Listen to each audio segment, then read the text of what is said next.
আমরা চলে এসেছি লাহিনী বটতলার সেই বিখ্যাত জাফর ভাইয়ের পোড়া রুটি এবং সর চায়ের দোকানে। কি প্রক্রিয়া সে করছে এটি আমরা এখন তার কাছ থেকে জানবো তার কাছ থেকে। মামাই যে আপনি কি কাজ করছেন, এই যে পোড়া রুটি তৈরির জন্য কোন সিস্টেমে করছেন একটু বলবেন আমার চ্যানেলের দর্শকদের উদ্দেশ্যে। রুটি ধরেন পোড়া রুটি, সব চায় পোড়া রুটি চায়ের সঙ্গে খাতে খুব সুস্বাদ। জি, এখন ধরেন এই রুটি আবার দোকান থেকে কিনে নিয়ে আসে, বেকারি থেকে আবার দিয়ে যায়, জি, নিয়ে এসে আপনার এইগুলো হাতে রুটির ভিতরে দিলাম চিনি শিরা দিয়ে জি, আর মধু দিয়ে।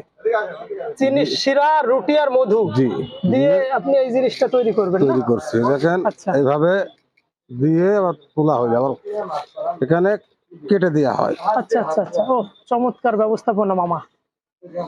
যারা খাবে একটু না খেলে হাত বোঝা যাবে না। পোড়া রুটি এবং সরচায় যে কাস্টমাররা খাচ্ছে আপনারা দেখেন।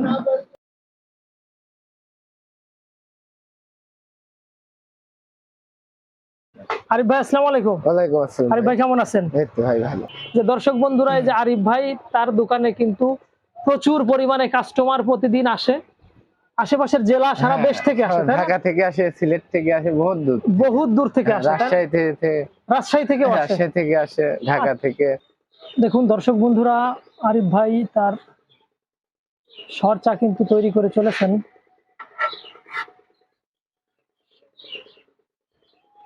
চমৎকার হাতে। দর্শক, একেবারে দেশি গরুর খাঁটি দুধ থেকে তৈরি হয় এই সর চা। এটি ব্যতিক্রমধর্মী এক সর চা। নিজে না খেলে এই সর চাটির স্বাদ কখনোই বর্ণনা করে বোঝানো সম্ভব নয়।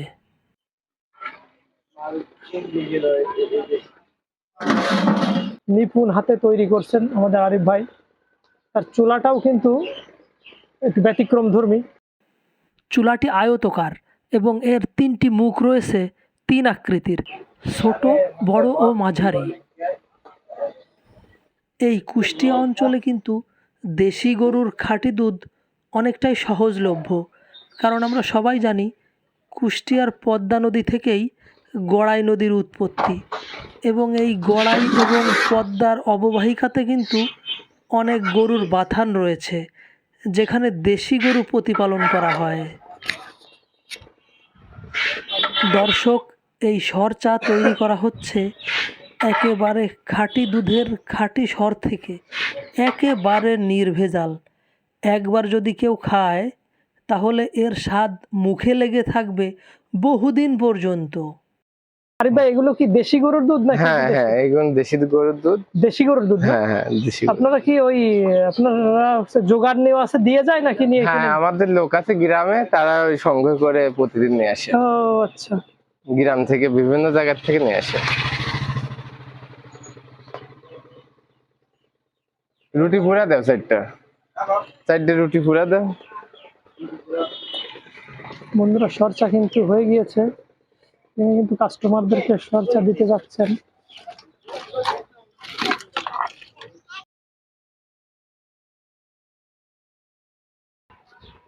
চুলার ভিতরে ছুরিতে গেথে রুটিটা কিন্তু পোড়ানো হচ্ছে আগুনের চুলায় নিপুণ হাতে। কুষ্টিয়া সদর উপজেলার লাহিনী বটতলার পোড়া রুটি এবং সর চায়ের উদ্ভাবক কে, এ নিয়ে রয়েছে ব্যাপক মতভেদ। এখানকার প্রত্যেক দোকানই নিজেকেই দাবি করছে এর উদ্ভাবক হিসেবে, কিন্তু আমি খোঁজ নিয়ে জানতে পারলাম এখানকার আরিফ ভাই নাকি এটার মূল উদ্ভাবক। পোড়া রুটি এবং সর চা তৈরির জন্য বিশেষ ধরনের এই রকম চুলারই দরকার হয়। কোনো তেলের বা গ্যাসের চুলায় কিন্তু এটা বানানো একেবারেই অসম্ভব। এই চুলার ভিতরে বিশেষ ধরনের লাকড়ি দিয়ে আগুন তৈরি করে তারপর সেই আগুনেই পোড়ানো হয় রুটি এবং তৈরি করা হয় সর চা। চাকুতে গেঁথে এই চুলায় রুটি পোড়ানোর পূর্বে এই রুটির মধ্যে বিশেষ এক ধরনের মিশ্রণ দিয়ে প্রলেপ দেওয়া হয়, যে মিশ্রণটি তৈরি করা হয় মধু এবং চিনির শিরা দিয়ে।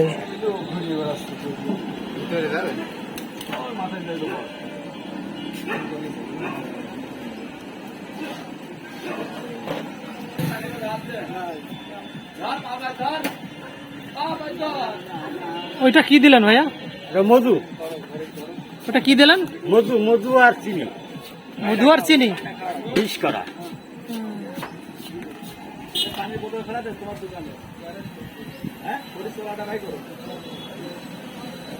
মধু আর চিনি মিক্স করে ওটা দিবি, দেখা যাচ্ছে মিষ্টি দেওয়া হয়। মধু আর চিনি দিয়ে পোড়ানোর ফলে অন্যরকম একটা স্বাদ আসে না?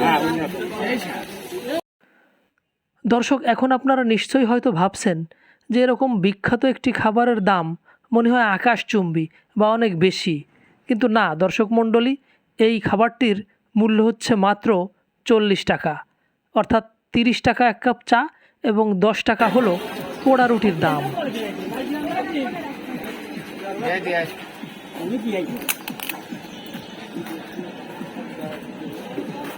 এখানে যে কাপগুলোতে চা পরিবেশন করা হয় এর প্রত্যেকটি কিন্তু দর্শক নারকেলের মালা দিয়ে তৈরি।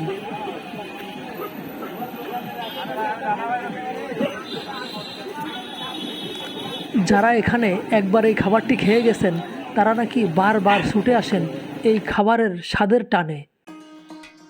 ভিউয়ার্স দেখুন, এখানে যারা খাচ্ছেন তারা কিন্তু অত্যন্ত মজা এবং আনন্দের সাথে খাবারটি গ্রহণ করছেন।